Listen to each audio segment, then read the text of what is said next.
Bonjour. J'aimerais prendre quelques instants pour vous parler d'énergie éolienne, de vos tarifs d'électricité et vous expliquer pourquoi il est important pour vous et votre portefeuille de signer notre pétition. Vous avez sans doute entendu parler dans les médias récemment qu'Hydro-Québec veut obtenir une hausse de 5,4 % de vos tarifs d'électricité. Ça, c'est beaucoup. 5,4 %, c'est presque 5 fois le taux d'inflation. Moi, j'ai voulu savoir pourquoi est-ce que vous devriez être forcé de payer une telle hausse. J'ai trouvé une bonne partie de la réponse dans une analyse de l'Institut économique de Montréal. Les éoliennes font perdre à Hydro-Québec 695 millions par année. Et ces pertes-là sont ensuite refilées dans des hausses de tarifs. Pour comprendre ce scandale, il faut remonter dans le temps. Dès qu'il a été élu en 2002, le gouvernement libéral de Jean Charest a forcé Hydro-Québec à prendre le virage éolien. Ce n'était pas une décision d'Hydro-Québec, ça. En fait, Hydro-Québec avait déjà décidé de construire de nouveaux barrages hydroélectriques dans le nord québécois, et Hydro prévoyait que ces barrages-là seraient amplement suffisants pour la demande anticipée pour les prochaines années. Malgré le fait qu'on n'en avait pas besoin, Jean Charest a décrété qu'Hydro-Québec devait acheter 3200 MW de puissance éolienne. Ça, c'est environ 7,5 % de toute la puissance électrique disponible au Québec. C'est beaucoup.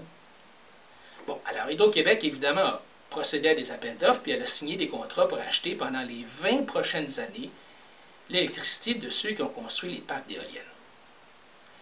Évidemment, les contrats sont gardés confidentiels et ni le gouvernement Charest ni le gouvernement Marois n'a dévoilé les vrais chiffres. Mais l'Institut a estimé que le coût d'électricité produite par les éoliennes est d'environ 14 cents par kilowattheure.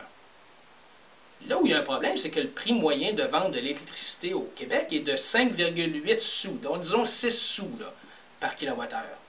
Donc, on a des éoliennes qui produisent de l'électricité dont on n'a pas besoin à un coût de 14 cents le kilowattheure, alors qu'on la vend à un prix de 6 cents le kilowattheure. Au total, ça représente une perte sèche de 695 millions de dollars par année.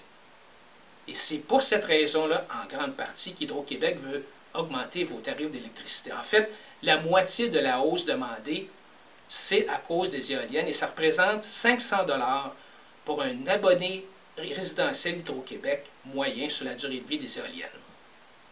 Alors, on peut remercier le gouvernement libéral de Jean Charest pour ce beau cadeau.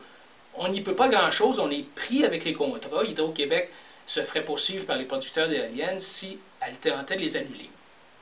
C'est pas fini, là. Il n'y a rien que la moitié des éoliennes commandées par les libéraux qui sont en service.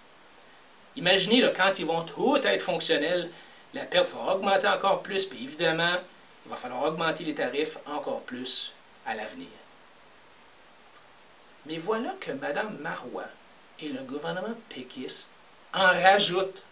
Croyez-le ou non, le gouvernement du PQ veut augmenter le nombre d'éoliennes. Oui, augmenter le nombre d'éoliennes au Québec. Là. Ils veulent en construire un autre 800 MW, ça c'est environ 25 % de plus. Alors évidemment, ces éoliennes-là vont nous coûter les yeux de la tête, là, tout comme nous coûtent celles que les libéraux ont mis en place. Heureusement, il n'est pas trop tard, parce que les contrats pour cette énergie éolienne additionnelle dont on n'a pas besoin n'ont pas encore été octroyés. Il est encore temps de faire reculer le Parti québécois. Et c'est pour ça que dans ma pétition, je demande au gouvernement du Parti québécois d'abandonner l'achat de 800 MW d'électricité provenant des éoliennes et je demande au parti d'opposition de bloquer la construction des nouvelles éoliennes. Si vous pensez comme moi que de payer 14 sous le kilowattheure pour de l'électricité éolienne dont on n'a même pas besoin, puis la vendre à 6 sous, si vous pensez que ça ne fait pas de sens, surtout que c'est vous et moi qui assumons le 8 sous, là, qui va finir par nous coûter des centaines de dollars sur la durée de vie de 20 ans des éoliennes, alors faites comme moi et signez la pétition pour faire reculer Mme Marois. Mon nom est Adrien Pouliot et je suis le chef du Parti conservateur du Québec. À la prochaine fois.